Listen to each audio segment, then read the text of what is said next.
El conocimiento. El conocimiento suele ser entendido como la adquisición que realiza el ser humano sobre un hecho o información por medio de la experiencia. Además, se puede conocer algo cuando captamos por medio de nuestros sentidos.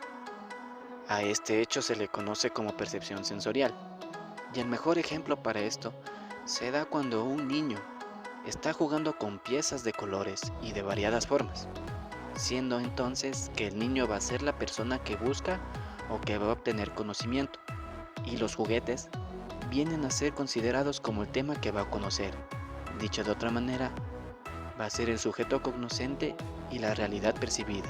Cuando nos referimos al conocimiento, tenemos que entender dos direcciones de la misma. La primera es que es un proceso que se manifiesta solo cuando vamos a percibir la realidad. Y la segunda es el resultado de dicho proceso, es decir, se va a manifestar en forma de conceptos, imágenes y representaciones de la realidad.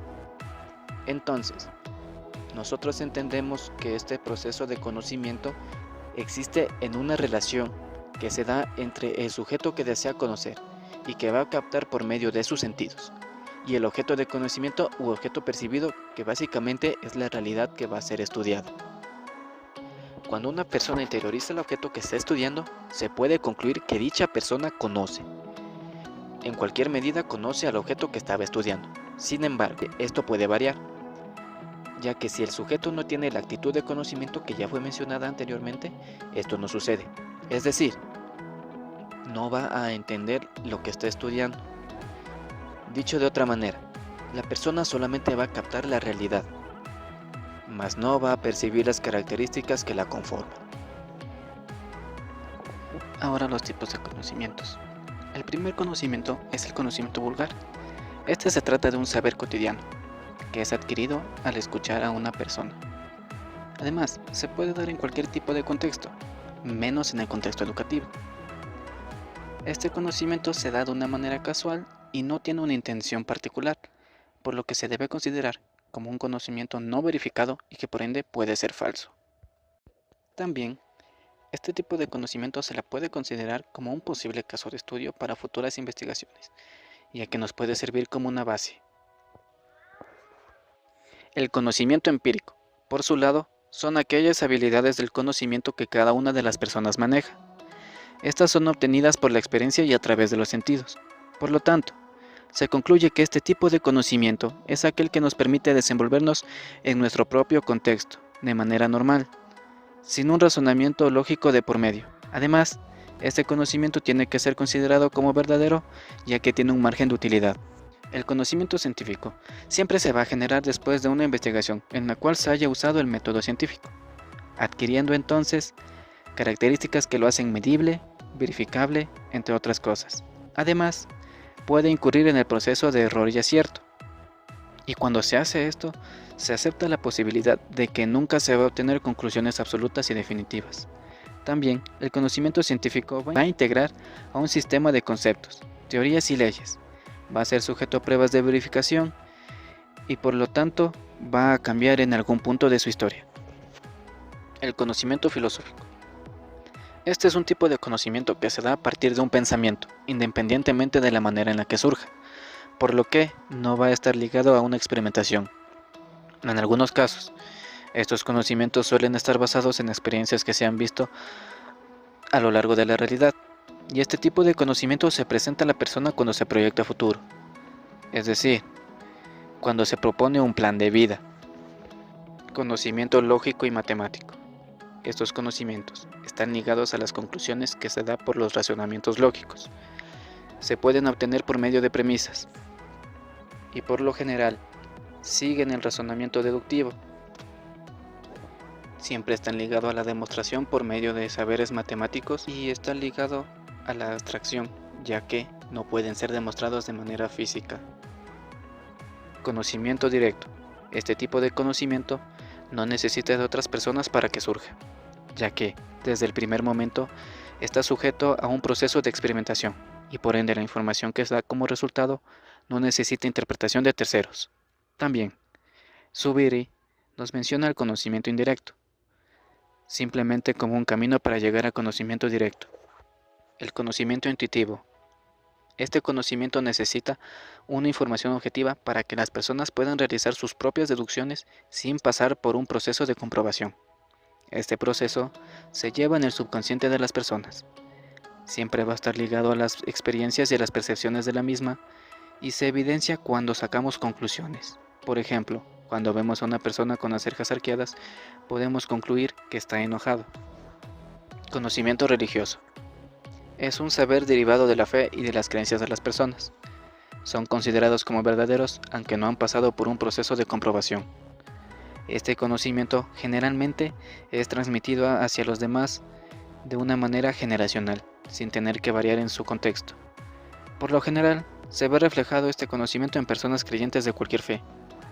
Conocimiento declarativo. Este conocimiento se da cuando una persona entiende la información teórica que se le da sobre las cosas, por lo que esta persona va a interiorizar la información y va a generar ideas sobre el tema. Estas ideas pueden o no ser verificadas después, y este tipo de conocimiento se manifiesta en la resolución de problemas. Conocimiento procedimental. Este tipo de conocimiento no puede ser expresado de una manera verbal, sino que se manifiesta con los movimientos realizados por una persona en un tiempo y espacio determinado.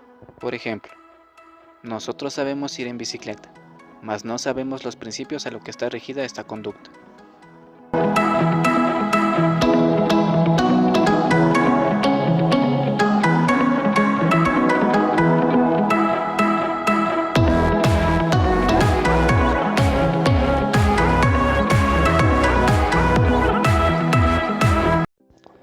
Dimensiones del conocimiento. Las dimensiones están direccionadas hacia cualquier tipo de conocimiento, siendo que al menos una dimensión va a estar presente en la información. Los conocimientos van a responder a la existencia de una relación homogénea en las dimensiones. Estas van a estar representadas en una línea recta con dos extremos. Entonces, cada una de estas dimensiones van a tener una contraposición que de la misma manera va a estar presente en una relación de necesidad. Dimensión tácita. La mayoría de los conocimientos mantienen esta dimensión, dada la naturaleza de la misma, y también el grado de entendimiento que puede llegar a tener una persona. Esta dimensión se encuentra ligada a las acciones y experiencias dentro de un contexto específico. Esta dimensión también da el conocimiento particular que cada una de las personas obtiene, siendo que es difícil de transmitir hacia otras. Se puede llegar a la conclusión de que esta dimensión es personal para cada uno, ya que no va a ser muy fácil de transmitir a los demás. Además, esto se logra manifestar en el nivel de entendimiento que cada una de las personas tiene. Esta dimensión, a su vez, está presente en la información que nosotros obtenemos, sin que esté documentada o registrada. Dimensión del complejo. Esta dimensión está presente en el grado de dificultad que tiene un conocimiento. Estas pueden derivarse según el nivel intelectual que tiene cada persona. En esta dimensión se puede ir incrementando la dificultad de comprender un nuevo saber y de la misma manera puede ser más fácil de conocer que algún otro tipo de saber. El grado de complejidad también tiene que ver con su grado de comprensión y además se encuentra presente en el cambio de época. Las personas que actualmente son de tercera edad no comprenden la tecnología como los jóvenes. También se puede hacer presente en el surgimiento de un nuevo conocimiento en un estudiante, siendo que, para realizar un problema sobre raíces en matemáticas, primero debieron aprender a multiplicar y a dividir, pero si no lo comprendieron, no van a entender este nuevo saber. Dimensión organizacional. Esta dimensión hace referencia al tipo de conocimiento que vamos a tener.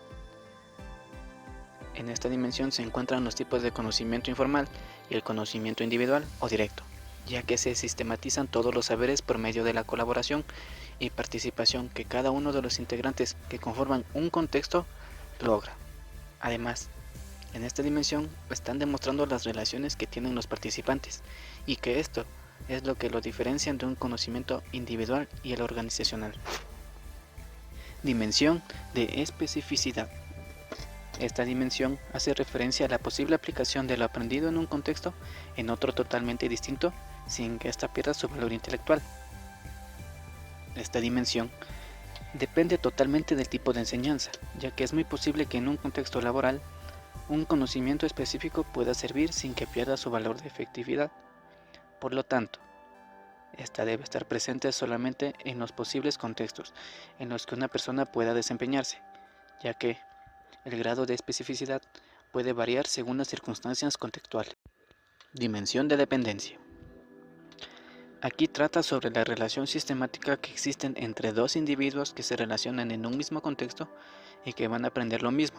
Es decir, estas dos personas se van a ayudar para lograr su fin, que es aprender. Esta dimensión mantiene una interdisciplinariedad con las otras dimensiones, ya que puede llegar a caber en otros conocimientos.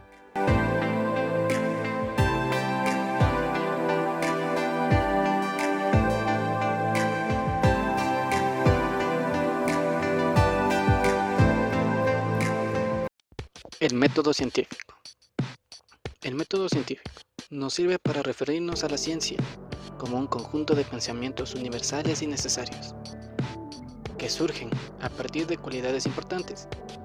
Está constituida por leyes universales que conforman un conocimiento sistemático de la realidad. Entonces, podemos asegurarnos de que el método científico es usado con el propósito de incrementar el conocimiento. Es así que el método científico procura una adecuada elaboración de esos pensamientos universales y necesarios. El método científico también sigue unos pasos que se han propuesto para poder sistematizar la información y nos servirán de guía para nuestra investigación. Estos diversos métodos y técnicas se eligen según las características concretas de nuestro estudio. Entre estos métodos de la investigación científica tenemos el análisis, la síntesis, la inducción y la deducción. El método analítico. Este método consiste en la descomposición de un tema para estudiar cada una de sus partes. De esta manera vamos a poder comprender las causas, las naturalezas y los efectos que pueden tener en un fenómeno. También se necesita comprender la naturaleza del fenómeno y objeto que se desea estudiar para poder comprender su esencia y estructura, de modo que así nosotros podamos entender sobre nuestro objeto de estudio, para poder comprender su comportamiento, establecer teorías, hacer analogías sobre su origen, entre otras cosas. Método sintético. Este es un proceso de razonamiento que tiende a componer un todo, a partir de los elementos distinguidos por el análisis. La síntesis también es un procedimiento mental, que tiene como meta la comprensión de todo lo esencial, ya que pasamos por un proceso en el que ya conocemos todas las partes particulares de un fenómeno, siendo que vamos a conformar un todo en la base de estudios realizado. Este método se puede poner en práctica cuando realizamos hipótesis, es decir, vinculamos dos o más conceptos, pero lo organizamos de una manera determinada, siendo que cada una de las variables van a poder vincularse en una sola conclusión. El método inductivo. Aquí se trata de una forma de adquisición de saberes, en la que se da el conocimiento de objetos singulares, obteniendo conocimiento más general de estos. Se refleja en lo que hay común entre los fenómenos individuales.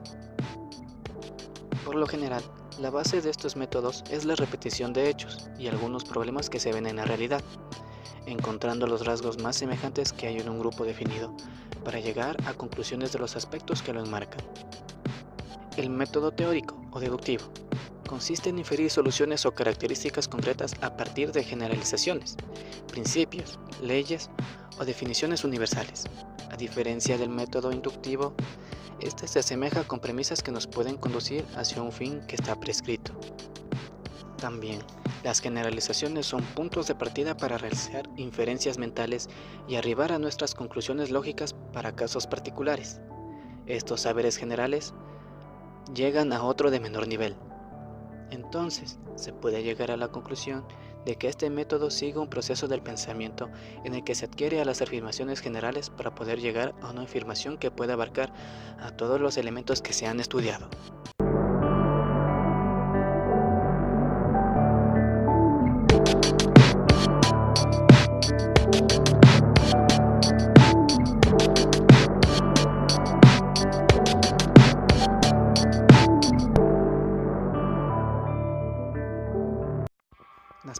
conforman el método científico son: planteamiento del problema de investigación. Para un adecuado planteamiento del problema se requiere delimitarlo, de manera que se pueda evitar cualquier adición engañosa o identificar aquellas dificultades que chocan con nuestra teoría, de modo que se pueda obtener un objeto de estudio muy delimitado, sin que sea difícil de estructurarse en su argumentación. Además, se debe delimitar el problema de investigación mediante una pregunta. Esta tiene que ser muy clara y precisa, de modo que podamos delimitar lo más posible el tema. Si esto sucede, nos resultará más fácil el estudiar el objeto de estudio. También debemos ver el modo en que debemos realizar esta pregunta, ya que si no está bien realizada, no se puede asegurar la efectividad de nuestra investigación. La justificación. En este apartado se tratará de explicar las razones o los motivos por los cuales se pretende realizar la investigación. Cabe mencionar que esta es muy breve y concisa. Además, debe ser escrita con claridad y precisión, puesto que esta es la primera vista que van a tener los lectores sobre nuestra investigación. Además, esta debe estar centrada en 3 aspectos: en el qué se abordará, la importancia del tema y la utilidad que puede llegar a tener con los resultados que serán obtenidos. Los objetivos. Esta parte es fundamental en el proceso de investigación, puesto que nos permite buscar la finalidad de la investigación, es decir, es una referencia o guía que nos permite desarrollar la propia investigación. En la formulación de objetivos se utilizan verbos en infinitivos, es decir, verbos no conjugados. Estructuración del esquema. Esta es una representación gráfica sistematizada que tiene como función principal estructurar un conjunto de ideas y los datos necesarios e imprescindibles de manera sintetizada con el menor número de palabras. El marco teórico. El marco teórico es la agrupación de los saberes teóricos que encaminan a la investigación. El marco teórico inicia con una revisión documental, seleccionando la información pertinente para su futura extracción y recopilación. Siempre esta información la vamos a obtener de libros que ha sido escrita por personas que manipulan y manejan bien el tema. Las hipótesis. En toda investigación se debe establecer hipótesis de investigación. Estas deben concordar con la definición del problema, así como con los demás elementos del diseño. La función principal de estas hipótesis son la de servirnos como un eje de guía de investigación, porque en torno a ellas se deberán girar todas las operaciones que se realicen. La metodología es un procedimiento general que es sistematizado y sigue un orden lógico. Además, nos ayudará a obtener de una manera más concreta el objetivo de nuestra investigación. De modo que, dependiendo de la base de nuestra problemática, los investigadores deberán determinar la mejor metodología. Estas son bibliográfica, de campo o experimental. El cronograma. El cronograma es una tabla de tareas en donde iremos realizando alguna parte de la investigación por fechas. Este proceso se debe seguir para que se pueda realizar de una mejor manera nuestra investigación. Además, debemos realizar estas tareas de acuerdo al tiempo en que las hayamos establecido. La bibliografía es una lista de fuentes utilizadas por el investigador para elaborar el marco teórico y el resto de apartados del informe. Constan de la información más relevante de cada uno de los libros. Asimismo, nos permiten encontrar la información necesaria para nuestra argumentación teórica. Aquí se incluyen los libros y revistas científicas, hasta comunicaciones personales, ordenadas alfabéticamente y siguiendo el formato específico establecido por el estilo de documentación más apropiada de acuerdo a su especialidad.